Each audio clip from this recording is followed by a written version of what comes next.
Assalamualaikum warahmatullahi wabarakatuh. Selamat malam, salam sejahtera bagi kita semua. Om Swastiastu, Namo Buddhaya. Salam kebajikan. Kami delegasi dari Hubungan Internasional UIN Sunan Ampel Surabaya. Pada kesempatan kali ini kami akan mempresentasikan paper presentation dari kami yang berjudul Dilema Keamanan Filipina dalam sengketa Laut Cina Selatan. Di sini saya akan menjelaskan tentang latar belakang terjadinya sengketa Laut Cina Selatan. Laut Cina Selatan adalah sebuah wilayah perairan yang mana mencakup wilayah sejumlah negara di Asia Tenggara dan menjadi salah satu rute perdagangan internasional karena memiliki kekayaan alam yang melimpah. Hal ini menyebabkan Laut Cina Selatan memiliki peran penting dalam sistem perdagangan internasional. Selanjutnya, saya akan menjelaskan tentang terjadinya sengketa Laut Cina Selatan. Jadi, pada abad ke-21, wilayah Laut Cina Selatan menjadi berebutan karena dianggap sebagai wilayah yang strategis. Cina mengklaim secara sepihak hampir 90% wilayah perairan tersebut. Klaim itu bertabrakan dengan wilayah kedaulatan negara-negara ASEAN seperti Vietnam, Filipina, Malaysia, Brunei Darussalam, dan Indonesia. Konflik ini masih berlangsung dan semakin memanas hingga saat ini karena negara-negara pemilik berpendapat bahwa wilayah Laut Cina Selatan merupakan bagian dari wilayah kedaulatan negaranya. Seperti yang sudah diatur dalam Konvensi Hukum Laut PBB UNCLOS tahun 1982 menyatakan bahwa kedaulatan teritorial laut ditetapkan 12 mil dari tepi pantai dan zona ekonomi eksklusif sejauh 200 mil. Oke, selanjutnya saya akan menjelaskan Filipina dalam sengketa Laut Cina Selatan. Jadi, Filipina merupakan negara perairan dan pesisir di mana melihat peran penting perairan sebagai identitas nasional negaranya. Di kawasan Laut Cina Selatan, Filipina memiliki kepentingan yang sudah terjalin sejak lama, yaitu sebagai teritori keamanan dari ancaman eksternal. Khususnya pada kawasan Kepulauan Spratly, kepulauan ini memiliki letak yang strategis dari aspek militer, pertahanan, dan jalur perdagangan internasional. Selain itu, kepulauan ini juga memiliki kekayaan alam yang berlimpah, seperti minyak dan gas alam. Filipina menjadi salah satu negara ASEAN yang semakin memanas dengan China karena konflik Laut Cina Selatan yang semakin komplikated. Kehadiran Amerika Serikat yang menerjunkan kapal militernya di kawasan Laut Cina Selatan karena menilai bahwa pengeklaiman atas Laut Cina Selatan tersebut dianggap ilegal, yang akhirnya memicu perhatian Cina untuk menerjunkan kapal militernya di kawasan Kepulauan Spratly. Kegiatan dua negara adidaya tersebut yang saling mengukuhkan masing-masing kapal militernya di kawasan perairan kelompok pulau nelayan di Kepulauan Spratly menciptakan ancaman kepentingan keamanan bagi Filipina.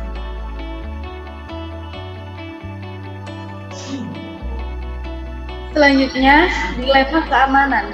Security dilemma atau dilema keamanan diciptakan oleh John Hertz pada tahun 1950 pada bukunya yang berjudul Political Realism and Political Idealism, yang mendefinisikan bahwa dilema keamanan sebagai model spiral, yaitu istilah yang digunakan dalam hubungan internasional dan mengacu pada situasi di mana suatu negara dalam keadaan di bawah anarki.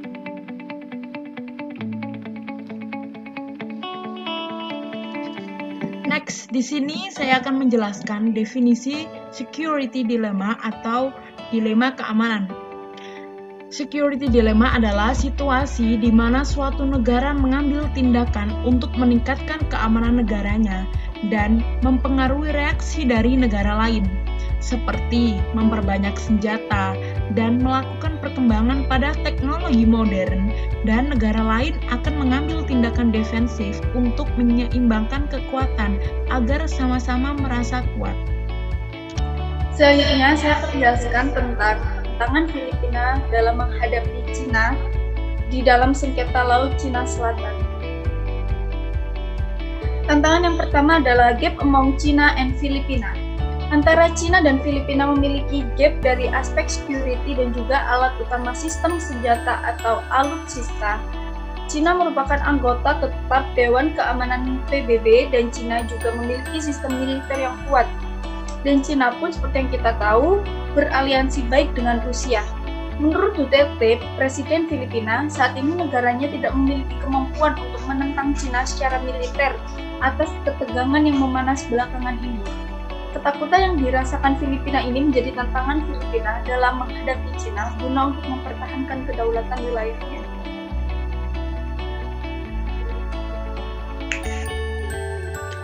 Selanjutnya, saya akan menerangkan tantangan kedua dari dilema keamanan yang dihadapi oleh Filipina.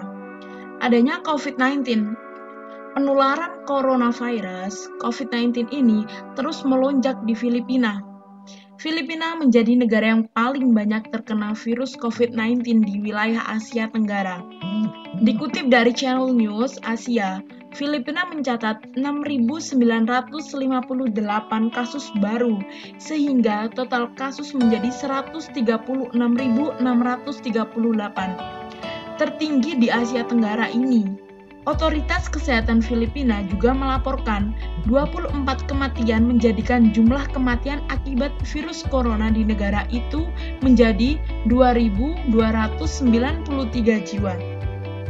Kekhawatiran terbesar dalam wabah virus corona di Filipina yaitu ibu kota Manila, yang terdiri dari 16 kota yang menyatu dan dikenal sebagai daerah padat dan kumuh, ruang terbuka yang terbatas, dan kemacetan lalu lintas yang mengerikan. Menurut sumber berita dari kontan.co.id, Filipina dinilai masih belum sanggup untuk melawan virus COVID-19. Oke, selanjutnya saya akan menerangkan tentang strategi Filipina dalam mempertahankan kedaulatan Laut China Selatan. Next. Yang pertama adalah strategi militer. Wakil Kepala Angkatan Laut Laksamana Giovanni Carlo Bacardo menyampaikan bahwa strategi yang dilakukan Filipina adalah dengan mengirimkan lebih dari 200 milisi. Pada awalnya, pasukan milisi tersebut direkrut untuk membantu pemberontakan lokal. Namun, untuk membantu pasukan Angkatan Laut Filipina dalam sengketa Laut Cina Selatan ini, akhirnya, Bacardo mengalihkan pasukan milisi tersebut dari militer menjadi angkatan laut. Pasukan milisi tersebut dikirim ke kawasan Laut China Selatan yang disengketakan guna untuk berpatroli dan melindungi nelayan dari gangguan pasukan China.